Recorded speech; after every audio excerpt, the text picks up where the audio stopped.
Seguimos agora com as avaliações de José Maria Trindade. Zé, é importante lembrar que Alexandre de Moraes foi escolhido o Homem do Ano não por votação popular, mas sim por opção ou escolha dos editores ou da revista ou então da editora que é dona do título. Isto é, a quem interessa divulgar que Alexandre de Moraes é o Homem do Ano?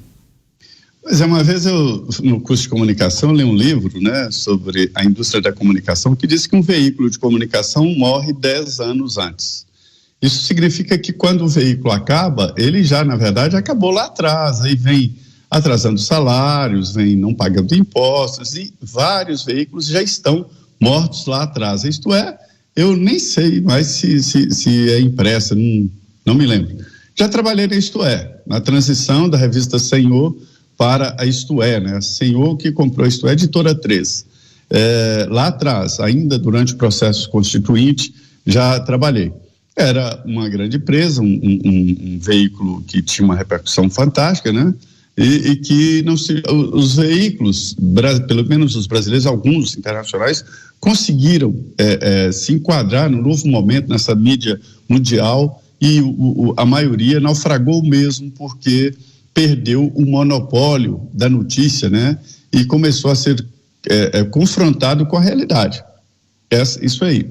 Sobre o Alexandre ser o homem do ano, é previsível. O Paulo Figueiredo tem toda a razão quando ele diz que algumas homenagens serão prestadas. O que me assusta é quem faz essas homenagens, né? Não é só a revista. Eu encontro várias pessoas no Congresso Nacional, principalmente de esquerda, que aplaudem uma situação que eles sempre criticaram. E agora há pouco nós falamos aqui de outra situação grave, que é esse encontro informal de um ministro da Justiça com o ministro do Supremo Tribunal Federal.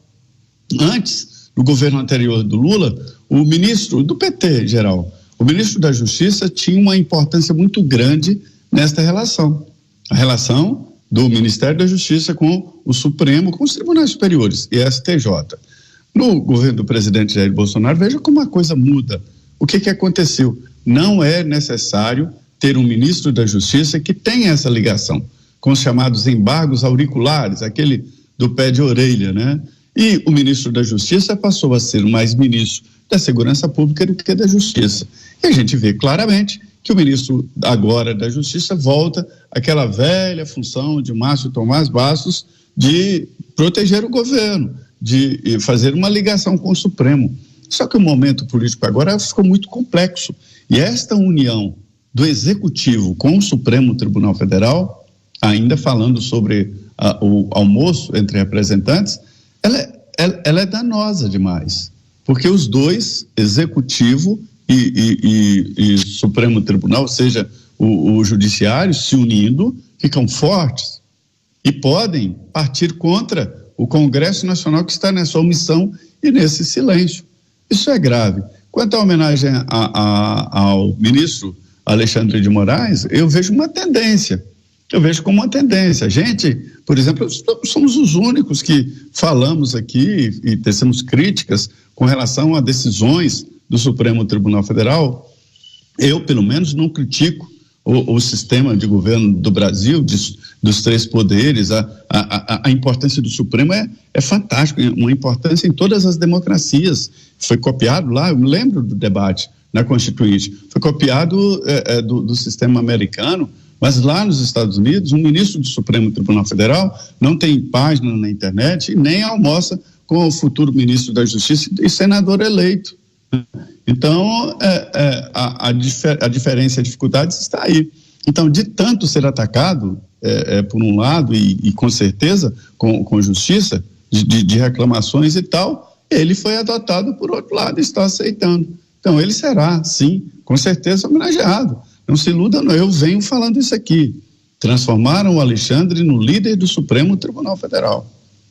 Agora, Coronel Telhada também gostaria de escutá-lo acerca dessa premiação, essa homenagem a Alexandre de Moraes. Mas se porventura houvesse uma votação popular em um grande portal de notícias com várias opções, vários nomes, será que Alexandre de Moraes seria escolhido o homem do ano?